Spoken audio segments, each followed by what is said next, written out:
अशून्य अंक सार्थक अंक होते हैं। जैसे संख्या हमने लिख दी 3, 4, 5, 8। इसमें कितने सार्थक अंक हैं? 4 सार्थक। ठीक, दूसरी तरफ आ जाइए। दशमलव के स्थान का सार्थक अंकों की संख्या पर कोई फर्क नहीं पड़ता है। छोटी संख्या ले लेते हैं, जैसे 2.52 सेंटीमीटर। इसको हम लिख सकते हैं 25.2 मिलीमीटर। इसमें दशमलव ने अपना स्थान बदल दिया है, लेकिन दोनों में 3-3 सार्थक अंक है। तो सभी अशून्य अंक सार्थक अंक होते हैं, पहला पॉइंट। दशमलव के स्थान का सार्थक अंकों की संख्या पर कोई फर्क नहीं पड़ता है, दूसरा पॉइंट। तीसरा पॉइंट है कि दशमलव विहीन संख्या, दशमलव से रहित संख्या में दाहिनी तरफ के 0 सार्थक अंक नहीं होते हैं। जैसे हम लिखते हैं 2500, तो इसमें सार्थक अंक कितने हैं? 2 सार्थक अंक। दशमलव विहीन संख्या की बात मैं कर रहा हूं। अगर दशमलव लगा दिया हमने तो ये काउंट हो जाएंगे, अगर दशमलव विहीन है तभी काउंट नहीं होंगे। तो इसमें कितने सार्थक अंक हैं? 2 सार्थक अंक हैं। तो कब सार्थक अंक होंगे, इसके लिए 2 बातों का ध्यान रखना है कि अगर संख्या दशमलव रहित है तो दाहिनी तरफ के 0 काउंट नहीं होते हैं, लेकिन अगर ये ट्रू वैल्यू है, इसके आगे कोई मात्रक लिखा है, तब ये दोनों 0 काउंट हो जाएंगे। दशमलव विहीन संख्या में 0 कब काउंट नहीं होंगे? जब उसके आगे कोई यूनिट नहीं लिखी है। अगर यूनिट लिखी है तो ये 2 0 काउंट हो जाएंगे। ये बात क्लियर हो गई। अगर इसमें हम इस संख्या को 25.00 लिख देते हैं तो ये दोनों 0 सार्थक अंक होंगे। अगर दशमलव के दाहिनी तरफ 0 है तो वो सार्थक अंक होगा। ठीक, ये भी पॉइंट क्लियर हो गया। तो ये इतनी बातें जो बताई गई कि सार्थक अंक जो है उसकी काउंटिंग कैसे होगी। अगर दशमलव से जस्ट बाईं तरफ 0 है तो काउंट नहीं होगा। और इसमें कोई भी उदाहरण अगर आप देखें तो उदाहरण इसमें लिए जा सकते हैं।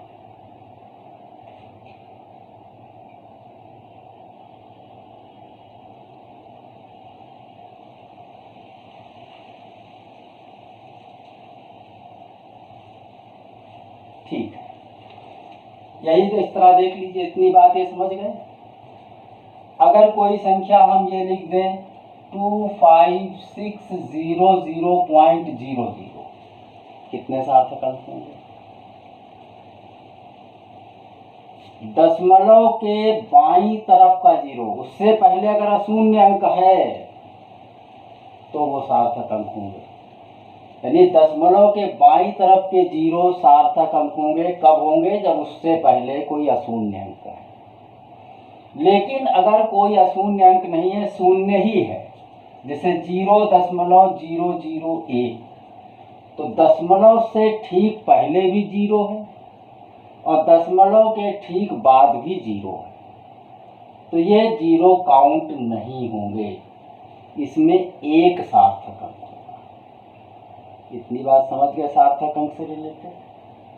सार्थक अंक से रिलेटेड इतनी बात समझने के बाद अब ये नियम आपको क्लियर हो गए होंगे, कहीं पर कोई डाउट नहीं होगा।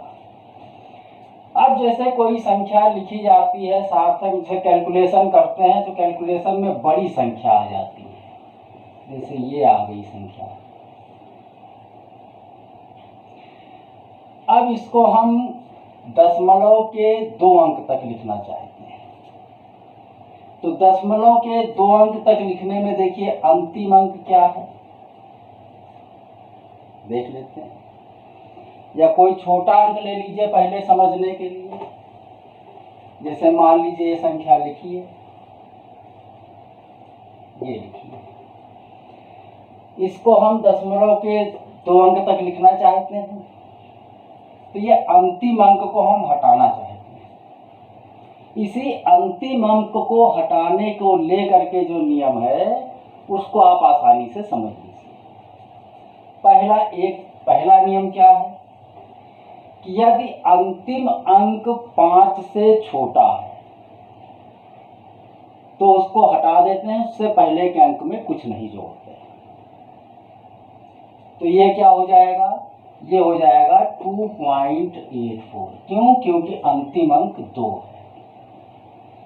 अगर अंतिम अंक 5 से बड़ा है, जैसे ये लिखा है इस तरह देखिए, ये अगर अंतिम अंक 5 से छोटा है तो उससे पहले के अंक में कुछ नहीं जोड़ते हैं।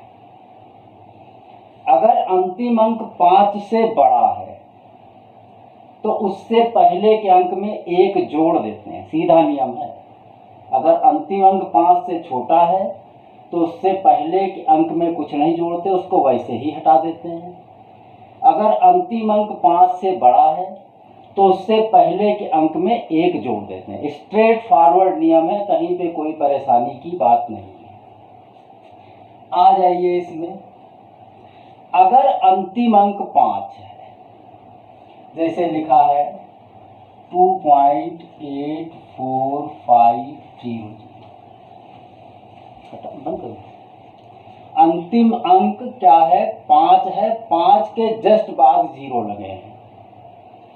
तो अगर अंतिम अंक 5 है और 5 के जस्ट बाद 0 लगे हैं